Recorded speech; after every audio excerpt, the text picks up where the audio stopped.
Now we will see how to find the adjoint of a matrix. Adjoint of a square matrix is transpose of the matrix formed by the cofactor of the elements of determinant A. So, as per the definition, we are first going to find the cofactors of the element and then we are going to take its transpose. So, we have taken one example here. Matrix A is equal to 6, 5, 2, 1. So first what we will do is we will find the cofactors of each and every element. So first C11 is minus 1 raised to 1 plus 1. C11. So first row, first column. So you are left with 1. So the answer will be 1. Then next is C12. So C12 means first row, second column. First row, second column. So you are left with element 2. So it is minus 1 raised to, it is C12. So here in the power you will write 1 plus 2. So it is minus 1 raised to 3 is minus 1 and determinant of 2 is 2. Similarly C21 is minus 1 raised to 2 plus 1. Second row, first column. So you are left with element 5. So the answer is minus 5. And similarly C22 is minus 1 raised to 2 plus 2 into determinant of 6. So minus 1 raised to 4 is 1. 1 into 6 is 6.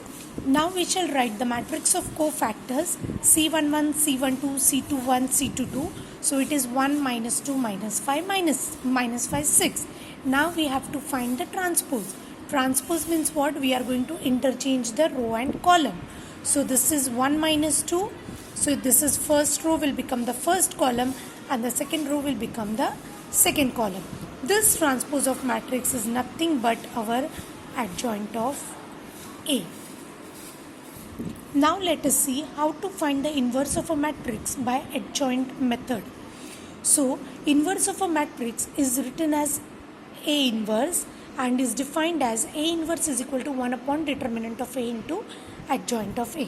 Now we have taken one example here to understand this. Using matrix inversion method, solve the following system of equation. The two equations that are given to us is x plus 2y is 4 and 3x minus 5y is 1. Now we first write it in the matrix form. So what we have done, we have written the coefficient of x and y, we have written x and y and then the constant that is 4, 1. If we compare this with Ax is equal to B, then X will definitely become A inverse B. When A goes here, it will become A inverse B. But what is A inverse? As per the definition, A inverse is 1 upon determinant of A into adjoint of A into B. So first we find the determinant of A. So it is 1, 2, 3 minus 1. We cross multiply and we get the answer as minus 11. We mark this as equation A. Now in order to find the adjoint of A, we find the cofactors which we have seen earlier how to find. So C11 is minus 1 raised to 1 plus 1 into determinant of minus 5. So you get the answer minus 5. Similarly, we have found C12 that is minus 1 raised to 1 plus 2 into determinant of 3. So it is minus 3. C21 is minus 1 raised to 2 plus 1 into determinant of 2. So it is minus 2.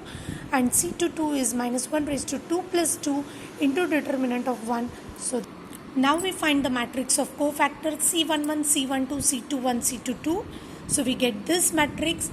We find the adjoint of this matrix, that is by interchanging the rows and column, and then we substitute all the values in this formula. So you get 1 upon minus 11 into minus 5 minus 2 minus 3 1. So now we substitute the value of A inverse in the equation star. So we get X is equal to 1 upon minus 11 into this 2 matrix. So now here we will multiply the 2 matrix. So it is R1 C1 R2 C2. So R1 C1 is minus 5 into 4 is minus 20. Minus 2 into 1 is minus 2. Minus 3 into 4 is minus 12. Plus 1. So you get minus 22 minus 11. We multiply minus 11 inside. So you get xy is 2 1. So the value of x is 2 and the value of y is 1.